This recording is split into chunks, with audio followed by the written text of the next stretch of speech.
اچھا، political interference کے حوالے سے کافی دعویٰ کیا گیا اور کافی حد تک آپ کے جو پریڈیسیسر تھے پیشو ناصر درانی، انہوں نے اس کو ثابت بھی کیا کہ سیاسی مداخلت نہیں ہے، مگر کس حد تک یہ مداخلت رک چکی ہے؟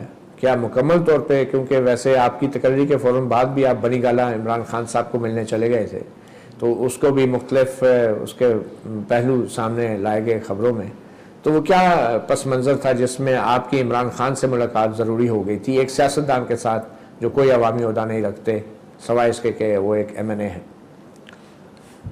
میرے خیال میں خیبر پختونخوا کا اور باقی جگہوں کو تو مجھے پتہ نہیں، لیکن ہمارا صوبے میں میں تمام سیاستدانوں سے ملتا ہوں، میرے دفتر کی اوقات میں بھی اور دفتر کے بعد بھی، ذاتی طور پہ تو نہیں یا گھروں پہ نہیں، لیکن ہماری ملاقات تمام سیاسی پارٹیوں کے مشران سے ہوتی ہے، جہاں جہاں جن کے ساتھ ضرورت پڑتی ہے بات کرنے کی یا ان کو ضرورت پڑتی ہے ہم سے ملنے کی، ہماری یہاں پر کوئی پابندیاں نہیں ہیں۔ ناصر درانی بھی ملتے تھے سب سے؟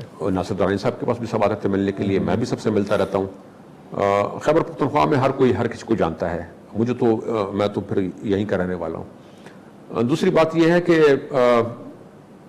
جب آپ کہتے ہیں کہ سیاسی انفلوئنس نہیں ہے تو اس کا پھر راستہ یہی ہے آپ کے پاس کہ آپ یہ دیکھیں کہ سیاسی انفلوئنس کے تحت کون سا کام ہوا تھا۔